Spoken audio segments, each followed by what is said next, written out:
Posibleng makasuhan ang driver ng papasaherong bus at tumagilid sa Nichols Offsite sa South Luzon Expressway. 15 sakay nito ang sugatan. Dahil itong report ni Isay Reyes. Ano sa number yung kanina? Ano sa number po?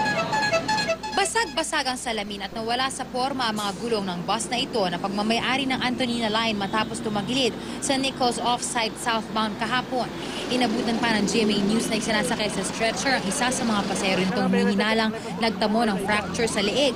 Ang iba naman, tulala pa matapos ang aksidente. Biyaheng Bicol ang bus at marami pa namang sakay ng mga bata. Ayon sa driver, nasa tamang turin lang ang kanyang patakbo nang bigla umanong may nag-cut sa kanyang sakyan. Dito na niya naikabig ang manibela at tumama ang bus sa concrete barrier. Kutsil saya, madam, ang bilis biglang kinating ako. Iniwas ko, sumampa na ako dito sa gutter na to. Hindi naman mabilis yung takbo. Hindi naman, madam, dahil kung mabilis, baka lumipad pa kami dito sa kabila eh.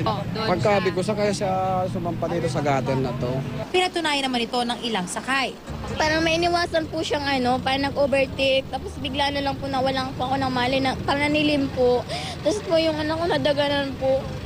Mabilis po ba masyado yung takbo? Hindi naman masyado yun eh. Nagulat lang ako yun. Kami, nakaligtas lang naman kami. Hindi naman kami na... Kunti lang injury ko. Ito lang sa balikat ko. 15 ang nagtamo ng slight injuries kasama na ang konduktor. Pansamantalang nagdulot ng mabigat na daloy ng trapiko ang aksidente hanggang may alis ang bus. Dinala agad sa tanggapan ng Highway Patrol Group ang mga pasahero.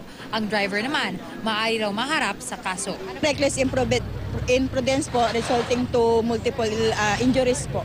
Physical injuries o damage to property. Opo. Para sa unang balita, Isay Reyes reporting.